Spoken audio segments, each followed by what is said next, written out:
comfortable on my sofa. I've got three mates, journo Emma Wilson, actor Mark Bannerman and presenter Zoe Salmon. And my guest, Shaleen Spateri's joined us on the sofa too. Now, still to come, we've got James King, and he's got some of the hottest movie releases this year in the second half of our Movies and Entertainment Club. But first up, did you work out the answer to my little break teaser? I asked, Shaleen was cast but declined to appear in which movie? Was it A, Chicago, B, 9, or C, Moulin Rouge? Any ideas, guys? Moulin Rouge. A. I wouldn't turn down 9. C. ACC.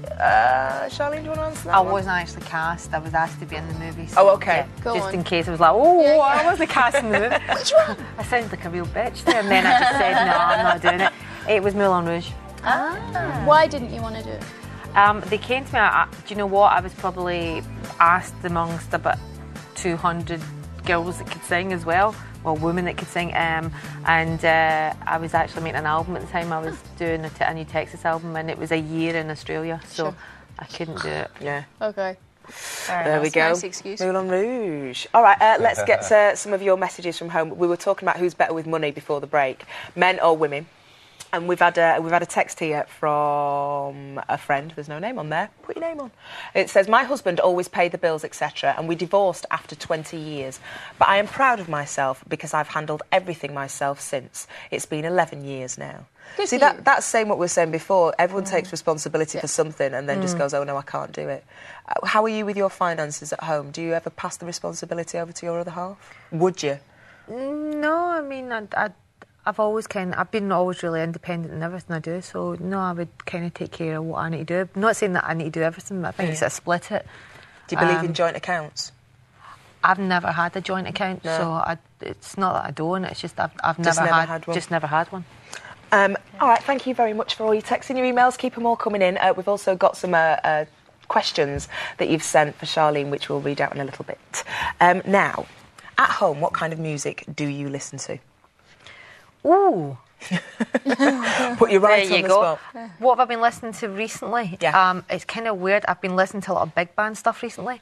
Been listening to Harmonies of the Andrews Sisters. Oh, really? Yeah, and I've been listening to a lot of Glenn Miller, a lot of Bing Crosby, I've been listening to a lot of stuff like that. I go through really strange...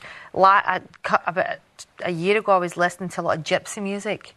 It was quite funny because I went into the restaurant and I was like, I need Transylvanian gypsy music, and they were like, yeah, we have a section over this way. I was like, whoa, really? Gone in for a joke and actually there's a whole giant section. The guy's literally like, I don't know much about it, but this is all the sort of, that's the sort of Transylvanian bit. So what is it? Do you just hear something out sometime and then sometimes you just hear something, you get an idea about something. And then does that go into your music then? Yeah, it does. A lot of the time sort of like goes on certain... I had this mad thing about a whip crack for ages.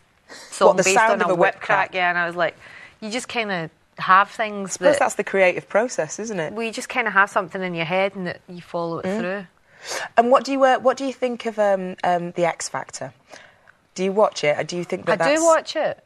I mean, I think it's... Do you know what? I think if you're... I think it's the way that a lot of youngsters get into music now. It's just really... the music industry is completely changed since I get into it. And I think that if you're young and you think you're good and you're good at what you do, even you may be a really good songwriter and musician, but if you see that as a way to get in, then you're going to give it a shot. So you don't see it as ruining the business and... I don't think it ruins the business. I think it's, it's good for the business. It sells a lot of records, so it's good for the business. If it sells records, it's good for the business. It continues the music industry going. I think what it is I think the only thing, and I've always said, I think the dangerous place is where how high they take a lot of these youngsters and they see something that... you never see for years. You see a lifestyle and they're literally they're like, everybody knows who they are, everybody knows who they are. And I think it's really hard for anybody to take in. And basically, as soon as you're out the show, you're gone. Yeah, and it's back to reality. And I think that must be really hard to be that high and then come back down to earth. It is quite difficult. That's my only thing with it, but I think it's a great show. Oh, good. Right, let's do some of the viewers' questions. Zoe, do you want to begin? Yep, I have a question from Mary. Sorry? Everyone's been texting away. They have, yeah. Mine comes in from Mary in Ireland. She says that she loves your voice.